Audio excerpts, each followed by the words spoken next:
Hello everyone. So in this first lecture for Math 115, College Algebra, we're basically going to review factoring. In particular, we want to review how to factor polynomials.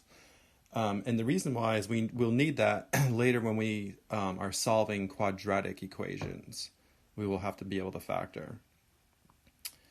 So in this section, we're going to first go over something called prime factorization of a number.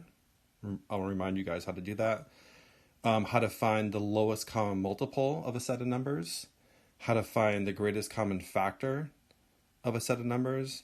And then we'll review how to factor polynomials. Okay, so first, remember what the prime numbers are, right? Remember, they're numbers that are only divisible by themselves and 1. So 2 is the only even prime number. So 2 is a prime number. And then 3, 5, 7, 11, so on, right? These are the numbers only divisible by themselves and 1. The numbers that are not prime are called composite numbers. So those are all the ones like in between. So like 4, like these are divisible by other things other than themselves and 1. 6, 8, so you're filling in all the gaps here, right? 10, 12, and so on. And then you might notice here I didn't list the number 1. The number 1 is sort of a special number, sometimes called a unit. It's neither prime nor composite. We don't really deal with the number 1.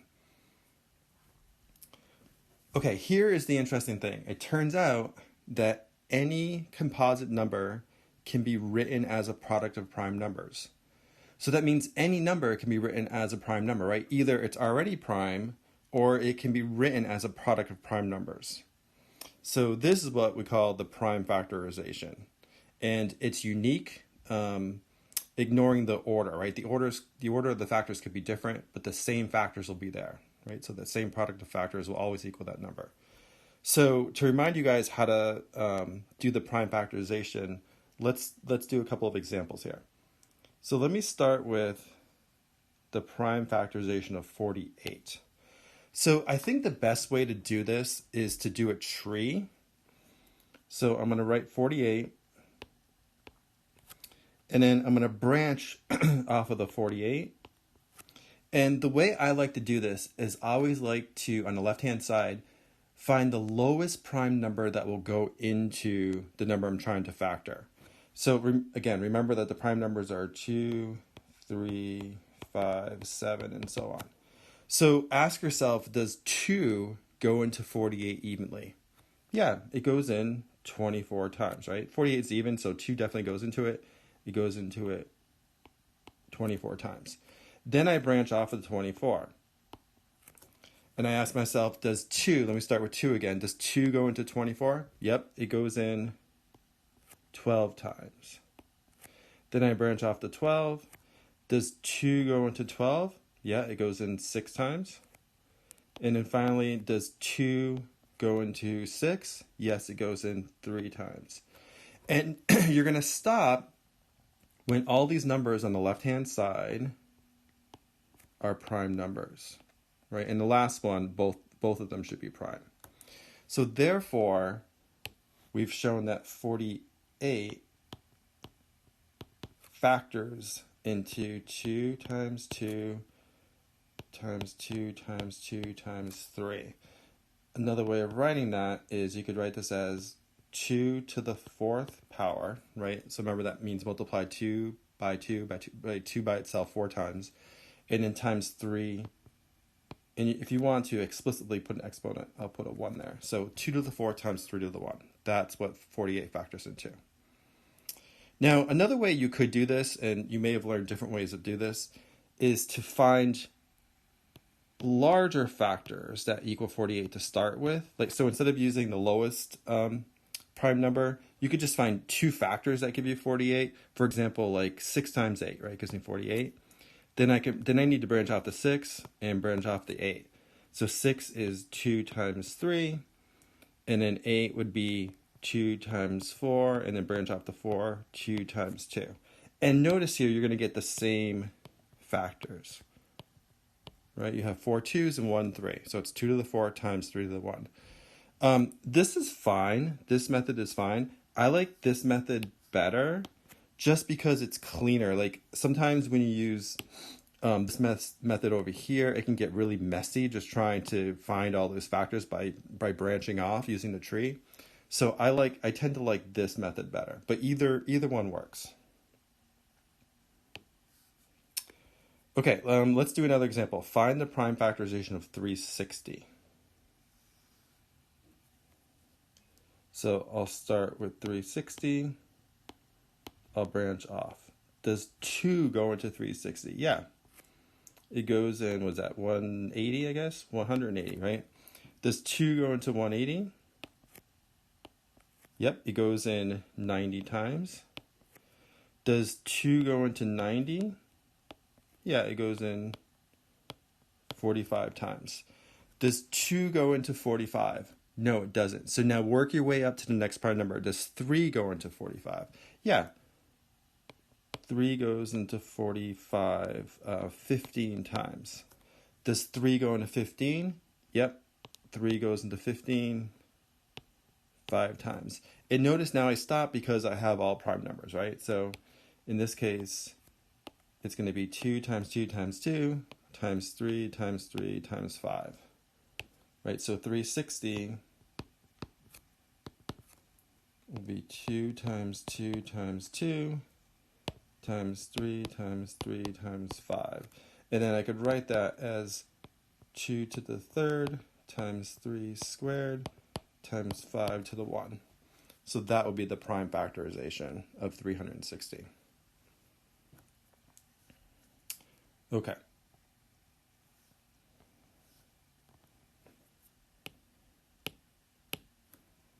Let me go to the next page here.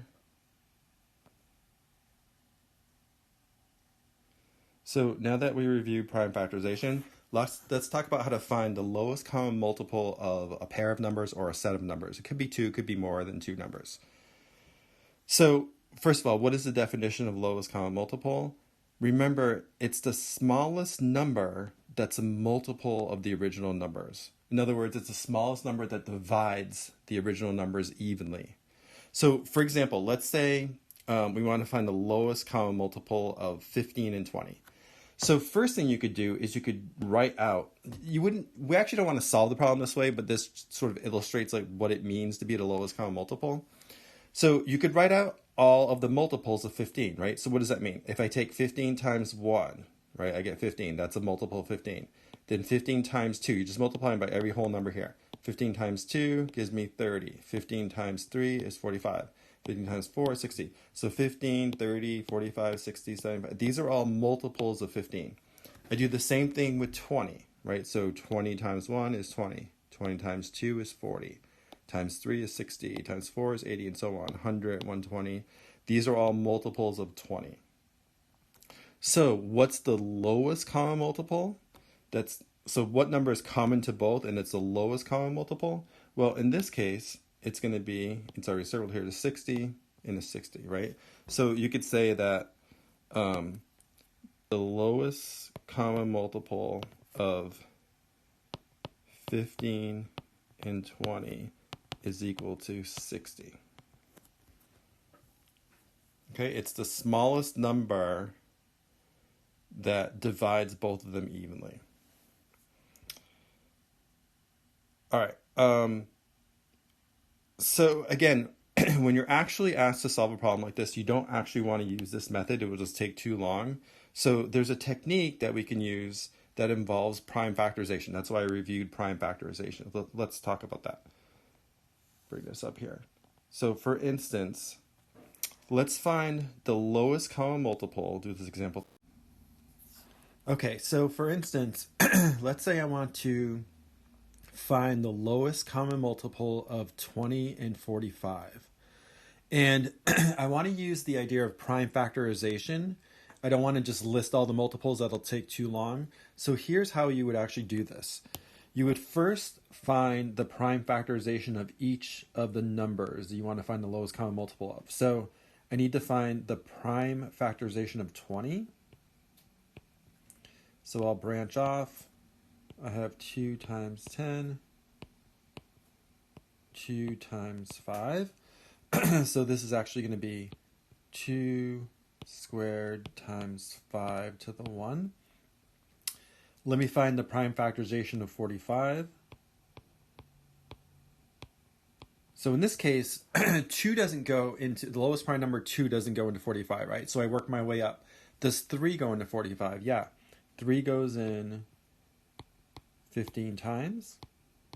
Does 3 go into 15? Yep, 3 goes into 15 5 times. So 45 factors into 3 squared times 5 to the 1. Now, ideally, it's sometimes nice to write both factorizations such that they have the same factors, right? So it's symmetric. In other words, I like to have a 2, a 3, and a 5 in both of those factorizations. I can do that by adding in factors of 1. So if you remember, right, if I write anything to the 0 power, like 3 to the 0, that's equal to 1. Or if I write 2 to the 0, right, that's equal to 1. So it turns out for the 20, if I want to include a 3 in there, I can include a factor of 3 as long as I write 3 to the 0. Okay, so I can write 20 as 2 squared times 3 to the 0 times 5 to the 1. And same thing with 45, if I want to include a factor of 2 in there, I can include a 2 as long as I write 2 to the 0, right? Because that's just saying 1 times that. It's not going to change the actual product. So this will be 2 to the 0 times 3 squared times 5 to the 1. Okay, so now how do I find the lowest common multiple of those two numbers using this idea of prime factorization? What you do is you take each factor, the greatest number of times it occurs in either of the factorizations. So in other words, if I look at each factor, I want to take the factors that have the largest exponent. So in the first case, if I look at the 2's, right? In the first factorization with the 20, 2 occurs twice, right? 2 squared. And with the 45, it occurs 0 times, right? So the 2, the exponent of 2, is greater than 0. So I'm going to take 2 times, right? I want to take the 2 squared. I want to take it the greatest number of times, so 2. Now if I look at the 3, it occurs 0 times in the first factorization. It occurs twice in the second, so I need to take it 2 times. And then finally the 5 occurs once in the first factorization, once in the second. It's a tie, right? So the greatest number of times is still just going to be once. And now if you multiply that out, so this is 4 times 9 times 5, that is going to be, let's see, 20 times 9, so 180. That's going to be the lowest common multiple. So 180 is the smallest number that 20 and 45 will go into even. And you'll get more practice. All right, that was the lowest common multiple. Now let's review greatest common factor. So the greatest common factor of 2 or more numbers is the largest factor that is common to all the numbers. The largest number that each can divide by evenly, or the largest number that, each can divide by evenly. So for example, the factors of 15 and 20 are, let me go to the next page here.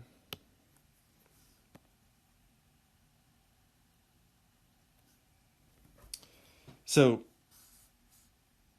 if I write out all the possible factors of 15, right? Usually the way you do this is you start with 1 times what will give me 15, 1 times 15. Then I try 2. No, 2 doesn't go in. I try 3. 3 times 5 gives me 15. And then 4 doesn't work. And then 5, I start repeating myself, right? So I can stop there, and I know that 1, 3, 5, and 15 are factors of 15. I do the same thing with 20. So 1 times 20 gives me 20. I try 2. 2 times 10. Yep, that's 20. Try 3. Note that doesn't work. Go to 4. 4 times 5. And if I go to 5, I start repeating again, right? So I can stop. So therefore, all these numbers, the 1, the 2, the 4, the 5, the 10, and the 20 are factors of 20. Okay, they're not prime factors, they're just factors in general. So what's the greatest common factor to both 15 and 20? Well, what's the largest factor that's common to both? It's the 5. Right? So we say that the greatest common factor of 15 and 20 is equal to 5. Okay, so again, you don't actually want to work it out this way. You could, but if you have larger numbers, this could take a while. So the best way to do this is to use prime factorization again. So in this example, we want to find the greatest common factor of 100, right? To do that, I'm going to start by finding the prime factorization of 180 separately again. Okay, so let's do that first. So I'm going to have 100. This is 2 times 50, 2 times 25, and then 5 times 5. So I can write this as 2 times 2 times 5 times 5, or if you want, you could write it as 2 squared times 5 squared. And then 80 is going to factor into 2 times 40, 2 times 20, 2 times 10, and then 2 times 5. So I can write this as 2 to the 4th times 5 to the 1. Okay, and both factorizations have 2's and 5's in them already, right? I don't have to add anything to the 0 power to match it. It's already symmetrical. Okay, so how do I find the greatest common factor of 180? Well, remember, for lowest common multiple, we took each factor, right, either the 2's or the 5's, the greatest number of times, right, with the largest exponent that it occurred, and we found the product. For the greatest common factor, it's the opposite. We take each factor the least number of times it occurs, and we find the product. So if I look at the 2's here, now I want the 2 with the smallest exponent. So I want 2 squared, and then I want the 5 with the smallest exponent, so I have 5 squared in the first one and 5 to the 1, so I want 5 to the 1. And if I multiply that out, that's 4 times 5, which is 20. So 20 is the greatest common factor of 180, right? It's the largest number that goes into both of them evenly.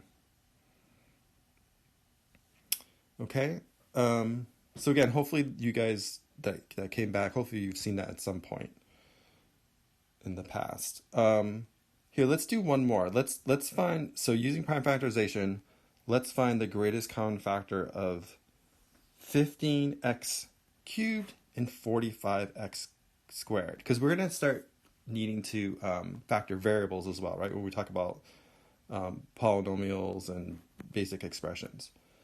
So let's do the tree again on the 15. So this is, well, 2 doesn't work, right? So I try 3 is the next prime number. It goes in 5 times, and I can stop, right? 3 times 5.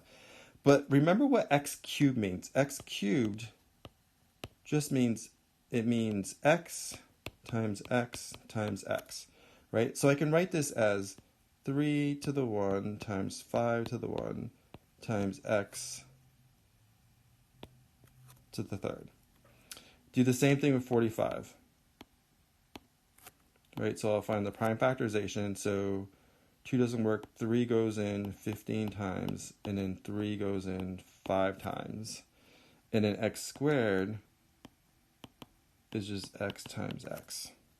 So this is going to be 3 squared times 5 times, and then I could write it as x times x, or I'll just leave it as the exponent form, x squared. Okay, so I want the greatest common factor, right? So therefore, I want each factor, the 3, the 5, and the x, notice it's symmetrical right now, the least number of times it occurs. So if you look at the 3's, I have 3 to the 1 and 3 squared. So I'm going to take this one, right, the 3 to the 1. So it's 3 to the 1. And if I look at the 5's, they're the same, 5 to the 1, 5 to the 1. So the least is still going to be 5 to the 1. And then the x's, I have x cubed and x squared, so the 2 is smaller, so I want the smallest one, so x squared. And if I multiply that, it's 15x squared. So that's going to be the greatest common factor of 15x cubed and 45x squared, okay? Why do we need that? Because later, here, I'll do sort of an example of what we'll see in the future. Let's say you have an expression, 15x cubed plus 45x squared, and you want to factor that expression. Then the first thing you should look for is what is the greatest common factor of that expression that you can take out from both terms. And we just found it's 15x squared, right? So if I pull out a 15x squared, I'm left with x, right? Because if I multiply this back out, if I distribute this back in, 15x squared times x, I'm going to get my original 15x cubed. And then what's the second term? Plus, and I'm left with, I guess, a 3, right? The other way to see this is if you, let me do it over here. If I take 15x cubed, right? I'm factoring out a 15x squared. So that's sort of like divided by 15x squared. And if you divide that, right, 15's cancel, x cubed over x squared is going to give you just an x to the 1, right? So I'm left with just an x here. And then if I do 45x squared divided by 15x squared, I'm factoring out the 15x squared, the x squares cancel, and 45 divided by 15 is going to be 3. That's why I'm left with the 3 here. Okay, so that's why we need this, because we're going to need it. We always want to look for the greatest common factor of a polynomial to factor out first.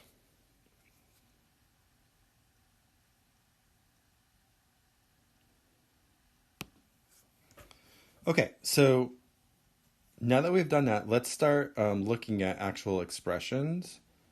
And again, you should always look first to see if there's a factor, the greatest common factor that you can factor out of the expression to begin with. So for this first one, it says factor 12x minus 4. So we could actually do the trees on all of these, right? And let me do it for this first one. So I have 12, that's 2 times 6. 6 is 2 times 3. And I have an x, so I can write this as 2 squared times 3 to the 1 times x to the 1. And then 4 is 2 times 2. So this is 2 squared. And again, if I want to be symmetrical, I can write a 3 here as long as I write it as 3 to the 0, right? Because then it's just really a factor of 1. And I can write an x here if I write it as x to the 0. So what's the greatest common factor of 12x and, I have an x here, right? Of 12x and 4? Well, I take each factor the least number of times, right? The 2 squared, they're the same, so I can just take it 2 squared, that is the least. 3 to the 1, 3 to the 0, so now I really want 3 to the 0. X to the 1, x to the 0, so I want x to the 0. So this is equal to 4. And remember, these are just 1s, right? Times 1 times 1. Anything to the 0 power is 1. So the greatest common factor is 4. That's what I need to factor out. And you probably saw that. I mean, with smaller numbers, you can just do this in your head, right? You can look at this and say, what's the largest thing I can factor out of both of these? Well, a 4 is. Okay, and if you need to do it formally, you could also do it formally. So we take out the 4, and what are we left with? So 4 times what will give me the original 12x? Well, I'm missing a 3x, okay? Or again, the other way of doing it is if you divide 12x by 4. Right, whatever you're factoring out, that's what you divide by, and that will give you what's remaining, so which is 3x. I like to think about it as 4 times what? If I multiply it back, right? If I FOIL it back out or distribute it back in, what will give me the 12x? Well, I'm missing a 3x. And then 4 times what will give me a minus 4? Well, I'm missing a negative 1, right? Because 4 times negative 1 will give me a negative 4. So that's it. So 12x minus 4 just factors to 4 times 3x minus 1.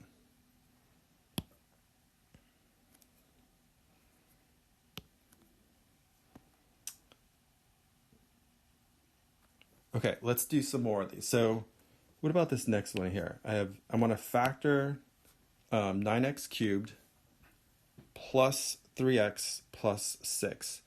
It looks like, so x is not common to every term, right? So it looks like maybe just a 3 is common to every term.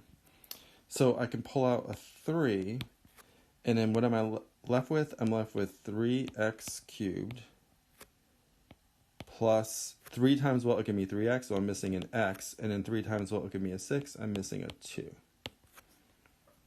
Okay, and then that's as far as we're going to go. This is a cubic. This is probably hard to factor here, and maybe not factorable, so I'll just leave it like that. All right, next one. 39x to the 4th minus 13x squared. It turns out actually that 39, if we factor this, right, 2 doesn't go in, but 3 goes in, and how many times it goes? It goes in 13, right? And 13 is a prime number. Okay, so this first one is basically 3 to the 1 times 13 to the 1 times x to the 4th. And then the second factor is going to be 13 to the 1 times x squared. If I want to put a 3 in there, I can put it as 3 to the 0. So if I want to find the greatest common factor, I take each of these the least number of times, right, the smallest exponent. So I want the 3 to the 0, that's the 1, 13 to the 1, and an x squared. So this is just 1 times 13 times x squared. This is 13x squared. So that's the largest thing that we can take out, right, of both those terms. So I remove the 13x squared, and I'm left with 3x squared, right? Remember, let me remind you of that. If you multiply two powers, like x to the a times x to the b, the rule is you keep the base and you add the exponents together, right? So x squared times x squared is going to be x to the 2 plus 2, which is 4, right? So if I distribute this back in, x squared times x squared will give me x to the 4th here. And then I need a negative, and then again, it looks like it's just a 1, right? If I multiply 13x squared times negative 1, that gives me the negative 13x squared. So that would be the factorization of that. I'm just pulling out the greatest common factor of each term. Okay, what about this one? Let's see if we can do this just by looking at it. It looks like 3, right? 3 goes into all these numbers. So I can pull out a 3. And then what's the smallest x? It looks like x to the 1, right? Because there's x squared, x cubed, so I want the smallest one, x to the 1. So pull on x. And then it looks like for the y's, it's going to be y squared, right? I have y cubed, y squared, so I'm going to pull out a y squared. And then I'm left with what? I need a 2, right, to give me the 6. I need an x squared. So if I do x times x squared, that'll give me x cubed. And then y squared times y will give me y cubed.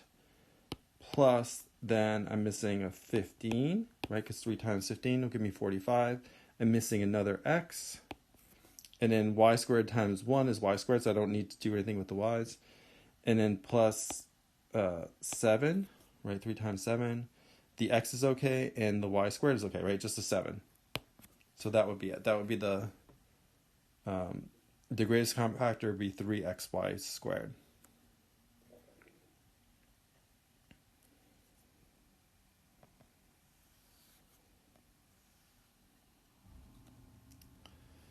Okay, so now let's look at some trinomial expressions. Basically, these are polynomials that have 3 terms, and we're going to focus on this case right here, where the leading coefficient, in other words, the coefficient of the x squared term is a 1. So if there's nothing in front, right, there's always a 1 there. It's 1 times x squared.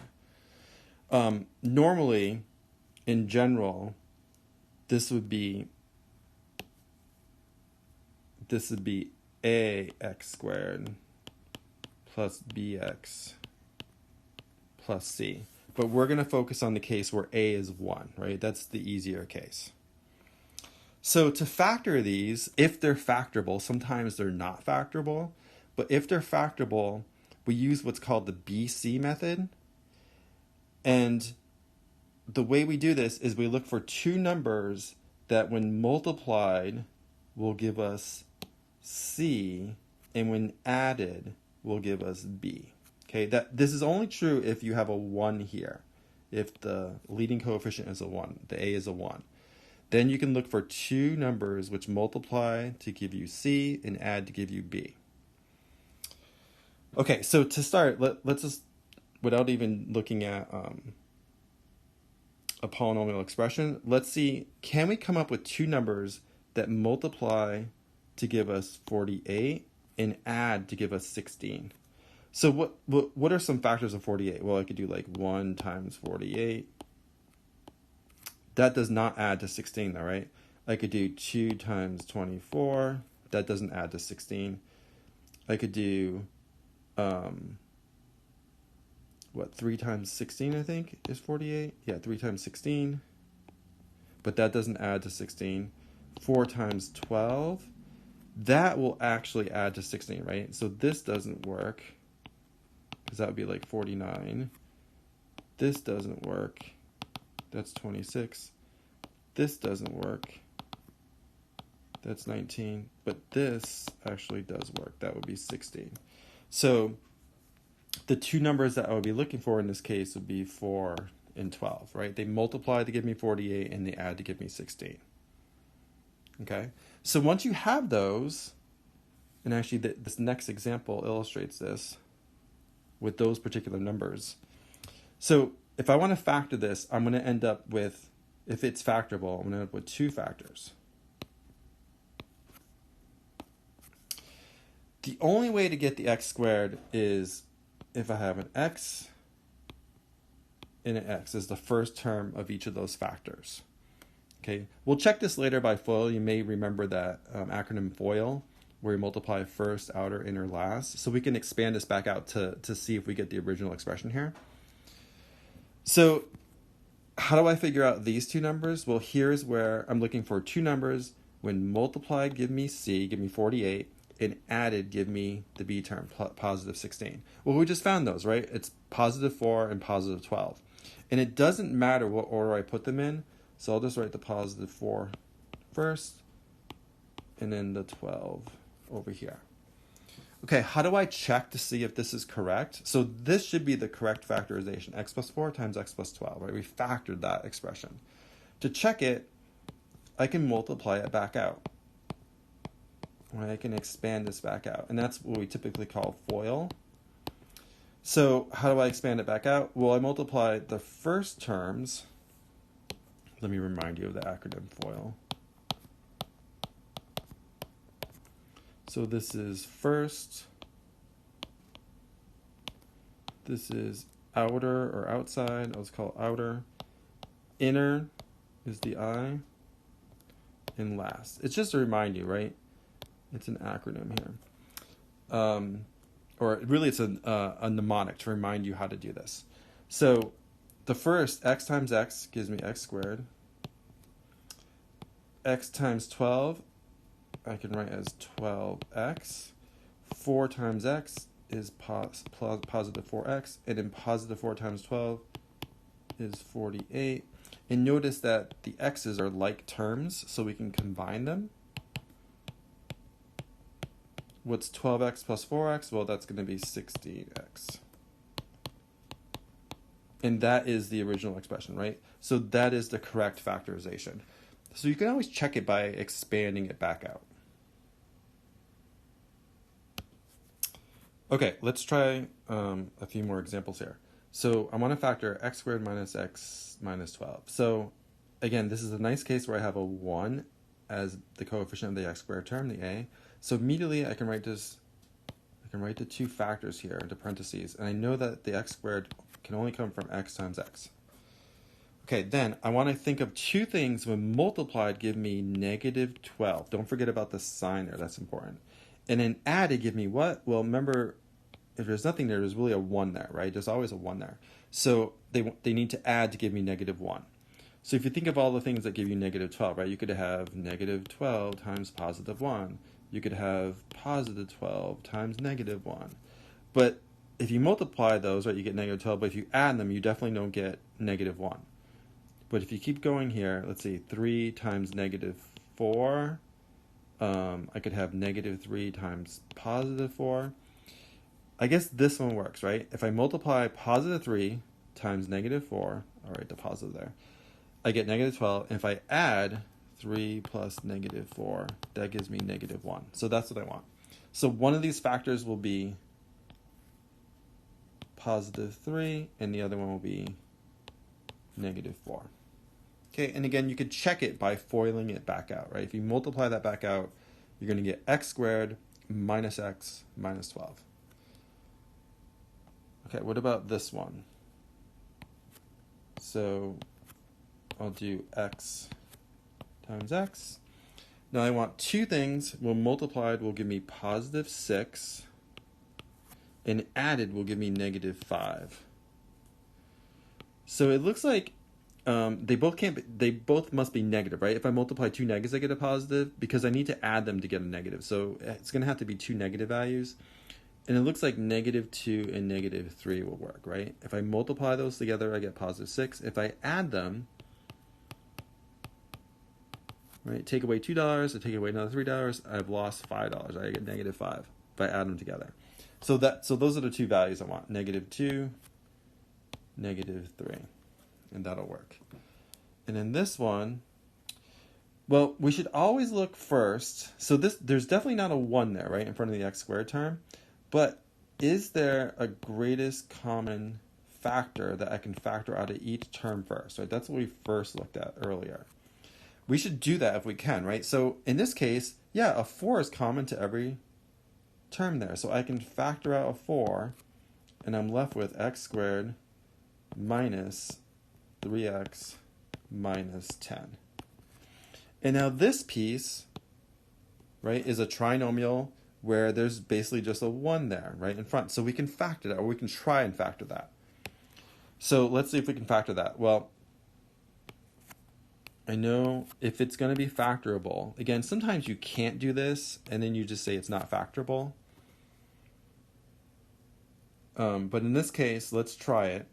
So I have x squared is x times x. I want two things and multiplied will give me a negative 10, and when added will give me a negative 3. So when multiplied, give me a negative 10, and added will give me a negative 3. So like I could do like positive 10, negative 1. That does not add to negative 3, right? I could do, and then eventually you're going to hit upon, what about negative 5 and positive 2? If I multiply, I get negative 10. And if I add them, I get negative 3. So that works. So one of these is going to be negative 5. And the other one's going to be positive 2. Okay, so now the final factorization then would be 4. Don't forget that 4 there. And then you're going to have x minus 5 times x plus 2.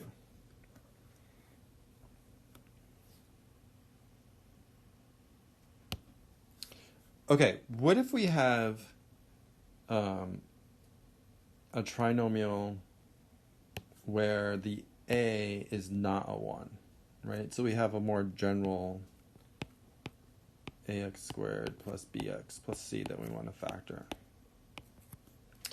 If that's the case, then we could try something, sometimes people call this the AC technique, where what you do is you multiply the a and the c. So it's the coefficient of the x squared term and the constant. You multiply them together, and then you try to find two numbers that when you multiply them give you that number AC, and when added give you b again, the middle number b. And then if you can find those two numbers, then you can use what's called factoring by grouping. Okay, so let's this is best explained by doing an example here. So let me go to the next page.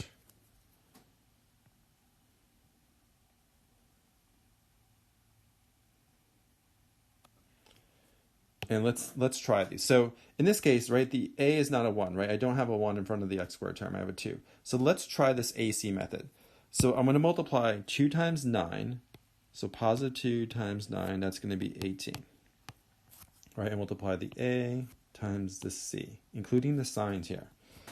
Now I want to try and think of two things and multiplied give me positive 18 and added give me positive 9. Give me the middle term to 9 there.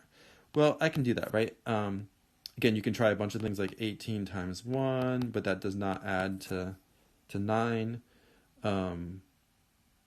If I do 2 times 9, that doesn't work. But what about 3 times 6? That works, right? Positive 3 times positive 6.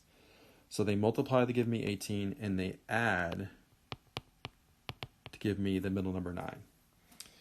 All right, once you find those two numbers, what you do now is you rewrite that middle term, the linear term, the x term, in terms of these two factors here. So I can rewrite this as 2x squared plus, now the 9x I'm going to write as 3x plus 6x. And then I still have the 9 here. So this is really the same as 9x. I just rewrote it in a slightly different way. All right, why do I do that? Because now I can use what's called factoring by grouping, right? If I have four terms here now, I want to factor by grouping. So what you do is, let me erase this bottom one. What you do is you group the first two terms, you group the last two terms. And if I focus just on the first two terms, I want to factor out the largest thing I can from those first two terms.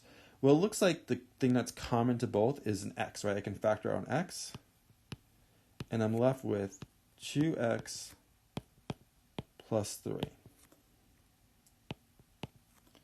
Okay, then I look at the second group. I want to factor out the largest thing I can to hopefully be left with this term, to be left with the same 2x plus 3.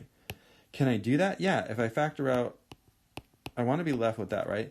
That'll work if I factor out a positive 3, right? Because 3 times 2x is 6x. I can check it, right? 3 times 2x is 6x, and 3 times positive 3 is positive 9. Notice that these two terms are the same here. So I can factor them out, right? It's sort of like saying this. If I had, say, x, I'm going to call that whole term, the 2x plus 3, I'm going to call it a. And then I have plus 3 times a. See how the a is common to both terms? I can factor it out, and I'm left with x plus 3, right? I'd have a, that whole expression, times x plus 3. So in this case, I'm going to factor out that expression, pull it all the way out front, and I'm left with x plus 3. So that would be the correct factorization.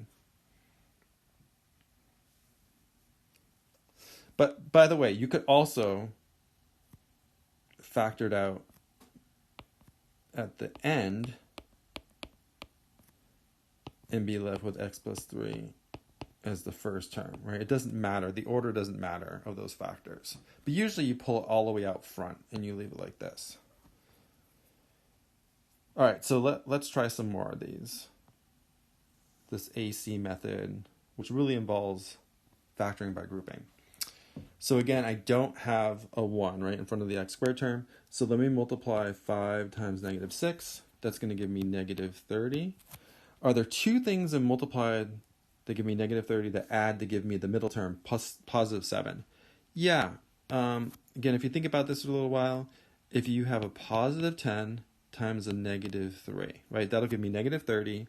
And if I add those, I'm going to get a positive 7. So I'm going to rewrite that 7x in terms of these two factors here. So I'll write it as a 10x minus 3x. Okay, now I want to group. Now actually, when I group this, sometimes what I do is, because I have a negative here a negative here. I don't want to like, I want to emphasize that it's like plus a negative 3x. So what I do is I sometimes just put in a plus there. Then I group these terms together. And now we do what we normally do, right? I look at the first group. Is there something I can factor out that's common to both terms? Yeah, it looks like a 5x, right, is common to both terms. So I can pull out a 5x, and I'm left with x plus 2. Now, I like to be left with an x plus 2 for the second grouping. Is there something I can pull out? Yeah, if I pull out a negative 3, so I take out negative 3, I'm left with x. And a negative 3 times what gives me negative 6? Positive 2. That's exactly what I wanted, right? Remember, I want these to match here. So now, since they match, I can factor them out front. And I'm left with 5x minus 3. So that would be the correct factorization.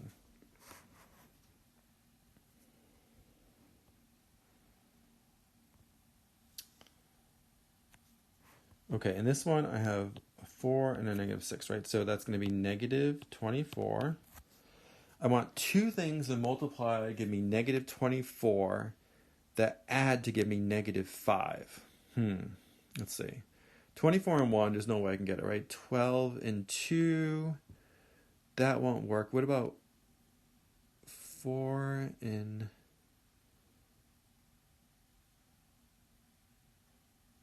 6? Oh, 3 and 8, right? Will work? Okay, so if I do positive 3 and negative 8, yeah, that'll multiply to give me negative 24 and add to give me negative 5, right? Because I want these to add to give me the b term, right? The middle term, negative 5, the coefficient of the x. Okay, so I'm going to rewrite this again. By the way, it doesn't matter what order you put these in. I could write it as 3x minus 8x or minus 8x plus 3x. It doesn't matter. It's all going to come out to be the same anyways. Just for variety, let me write it as minus 8x plus 3x. Right, so I rewrote that middle term in terms of the two factors I just found, minus 6. Okay, so now I group. What's the largest thing I can pull out of the first term? Well, I can take out a 4x, and I'm left with x minus 2. And then for the second one, I can factor out a 3, and I'm left with x minus 2. Great, so that these match now, so I can pull out the x minus 2's all the way out front. And I'm left with 4x plus 3. So that would be the factorization. Okay, the next one, what if you have, so notice that this is not a quadratic expression, it's a cubic. There's a cube term here, right, a 3. So there's no like easy way, there's no like AC method or whatever we can use. But sometimes, and for this class, if you're given like an expression that has 4 terms like this, just try factoring by grouping, because it may work. It may be successful. Okay, and the examples that we give you, right, if we give you 4 terms, it probably will be factorable if you use factor by grouping. So let's try factoring by grouping here. So we're going to try, so 4 terms, we're going to try factoring by grouping.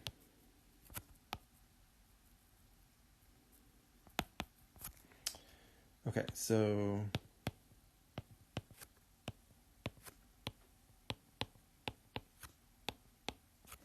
I want to, again, because I have a minus here, I'm going to write a plus in front of it. Just so when I group now, I really have to recognize it's plus a negative 9x, right? I don't want you to think you're multiplying it, you're adding. So now, what can I factor out of the first term? Well, I can take out an x squared, and I'm left with x minus 2. Okay, is there something I can factor out of the second term so that I'm left with an x minus 2? Yeah, actually, if I pull out a negative 9,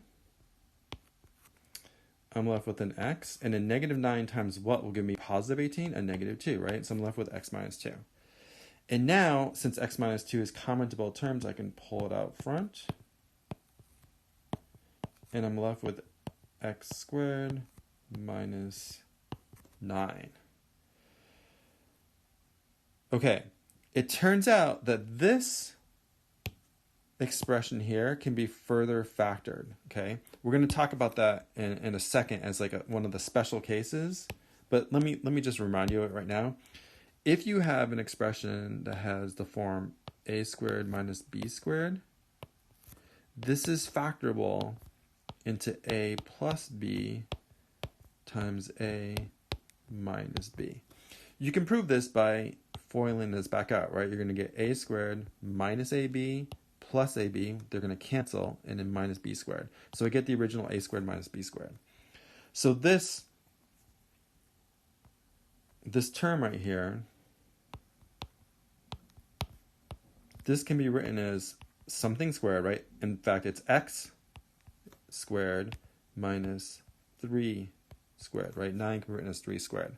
So the a is like the x in this case, and the b is the 3 in this case. So this factors into a plus b times a minus b, right? So then I can rewrite this expression, the x minus 2 I still have there, and then the x squared minus 9 I can write as x plus 3 times x minus 3. Oops, minus 3.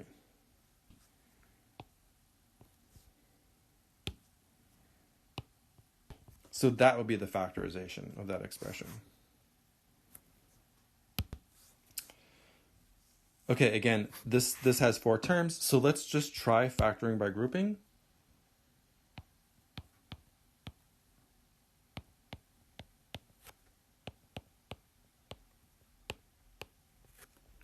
So if I group the first 2 terms,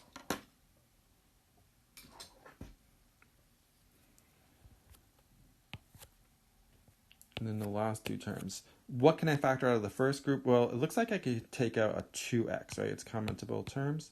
And I'm left with a y minus 1. Can I somehow get a y minus 1 from if I factor something out of the second group? Yeah, if I factor out a positive 3, I'm left with a y minus 1. So now the y minus 1 is commentable, so I can pull it out front.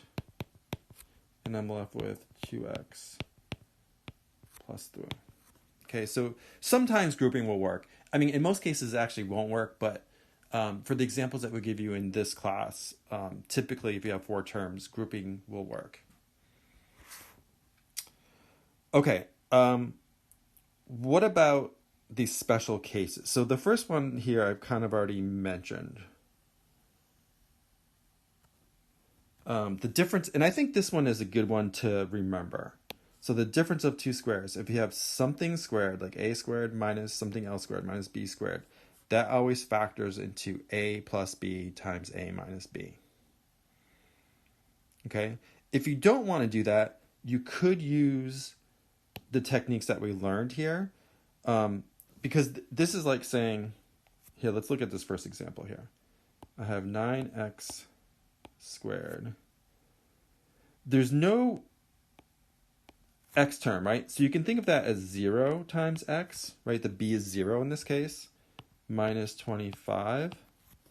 So we could use the techniques that we learned earlier, right? I could use the AC method. So I want 2 things when multiplied. Well, actually, first, before that, start by multiplying a times c, right? So 9 times negative 25 is going to be, what is that going to be? Negative 225. And then I want 2 things when multiplied will give me negative 225, and added will give me 0, right? Because the b is really 0 in this case. And actually, it turns out that positive 15 and minus 15 will work. Okay, so then I can rewrite that middle term as positive 15x minus 15x minus 25. And again, I'll put a plus there to remind me that I'm adding the negative 15x. Then I'm going to factor by grouping, right? So I group the first 2, group the last 2. So what's the largest thing I can factor out of the first group is a 3x. And I'm left with 3x, because 3x times 3x is 9x squared, plus 5, right? 3x times 5 would give me 15x. And I'd like to be left with a 3x plus 5 in the second group. Well, if I factor out a negative 5, then I'll end up with positive 3x and then positive 5. So now I can factor the 3x plus 5 out completely out front, and I'm left with 3x minus 5. So you could use our usual techniques, right, of, in this case, the AC method. But it's much quicker by using this special form, the difference of two squares. If you recognize that 9x squared is the same thing as 3x squared, again, to remind you of that, right? If I have something, let's say I have x, y to a power, right? I'll say 2. Then this is the same thing as x squared times y squared, right? Each one gets raised to that power when you expand that out. So 3x squared would be 3 squared times x squared, which is 9x squared. And then 25 is also a perfect square. It's the same thing as 5 squared. So now I have this form, right? I have this form ax squared minus bx squared, where a is 3x and b is 5. So this factors into a plus b, so 3x plus 5, and then a minus b, 3x minus 5. Okay, so notice we'll get the, if you check, it's the same, right? This is the same as what we got over here. But it's much quicker if you recognize that that is a difference of squares. Okay, this one actually,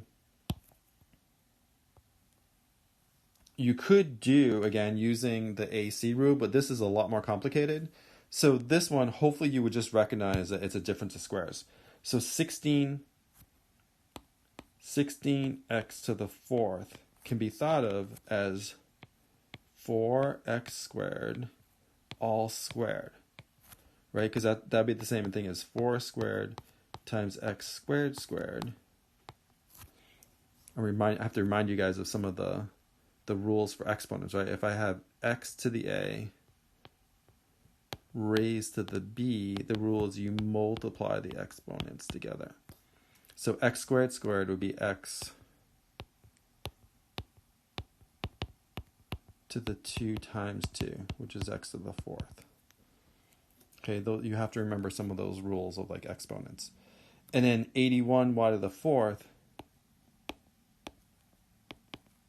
can be written as 9y squared squared, right? Because that will be 9 squared, that's your 81, and then y squared squared would be y to the 4th. So I can write, so this is really a difference of squares, right? I can write this as 4x squared squared minus 9y squared squared. So this is my a, this is like my a, and this is like my b. So this is going to be a plus b times a minus b. Right, so that would be the correct factorization for that. Okay, and then the other special case is if you have something called a perfect square trinomial. So remember, trinomial is like 3 terms, and it turns out that if you have this form, a squared plus 2ab plus b squared, this factors into a plus b squared, right? A plus b times a plus b. And if you have a negative here, if you have a squared minus 2ab plus b squared, it factors into a minus b squared. To me, this is hard sometimes to recognize these forms. Again, if you don't remember that, right? If you don't recognize the form, then you can just use the usual rules, like the AC rule, and it'll work. Okay, but sometimes it could be quicker if you recognize this form here. So like in this first example, where I have 25x squared plus 20x plus 4.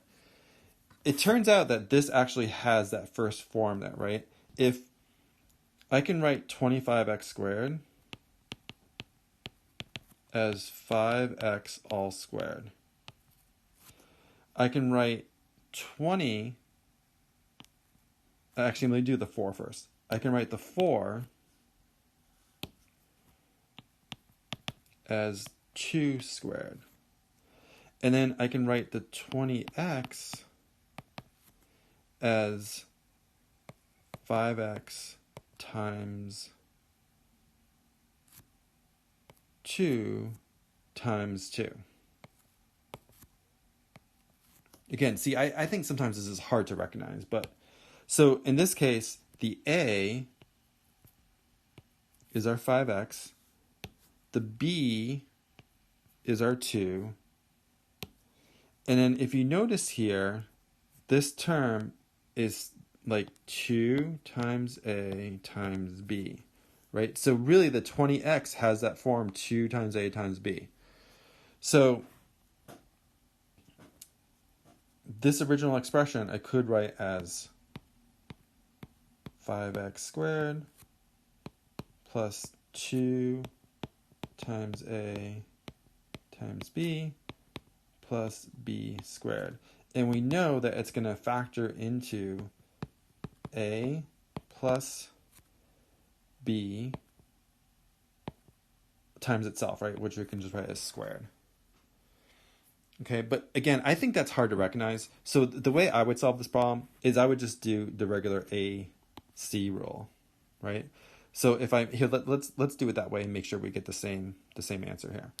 So if I multiply, I'll do it over here. 25 times 4, that gives me 100. Can I think of two things to multiply to give me 100 and add to give me 20? Yeah, 10 and 10, right? So this is 10, positive 10, positive 10. So I can rewrite that middle term as 10x plus 10x. Now I'm going to factor by grouping. What's the largest thing I can take out of the first term? Well, I could take out a 5x. And I'm left with 5x plus 2. What's the largest thing I can take out of the second one? Well, I can take out a 2, and I'll be left with 5x plus 2. So the 5x plus 2 is common, so I can factor it all the way out front. And notice I'm left with 5x, also 5x plus 2. Well, since it's the same thing multiplied together, I could write this as 5x plus 2 squared. Okay, so factoring using the AC method will always work. And for me, at least, I think it's easier than trying to recognize that it has this special form here. Okay, same thing for this last example. So this right here turns out to have this form, right? If A is 7x and B is 1, because 1 squared gives me 1, then it turns out that 2 times 7x times 1 gives me negative 14x. So it has this form here. So this would factor into A minus B squared. But if that's hard to recognize, which again it is for me, I would just use the AC rule. So to use the AC rule, we can multiply 49 times 1. That gives us 49. I want two things to multiply, give me 49, and added give me negative 14. So let's see. Oh, I guess a negative 7, right? If I multiply negative 7 times negative 7, that's positive 49. If I add them, I get negative 14x. So let me write out that expression again, but using these factors of negative 7. I'm going to put a plus here just to remind myself. Now I'll factor by grouping. So what's the largest thing I can take out of the first term? Well, I can take out a 7x, and I'm left with a 7x minus 1. And then what's the largest thing I can take out of the second one? I would ideally want to be left with a 7x minus 1. Well, notice you can get that if you factor out a negative 1, right? Because then if I multiply this back in, negative 1 times 7x will give me negative 7x. Negative 1 times negative 1 will give me positive 1. So notice this 7x minus 1 is common, so I'll pull it all the way out front. And I'm left with also 7x minus 1. Well, this is really 7x minus 1 squared. Okay, so it did have that form, but it was actually easier just to use the AC method in this case, and that will always work. Okay, great. So hopefully that reminded you of how to factor, basically factoring the different types of trinomials mostly in this case. Great, thank you.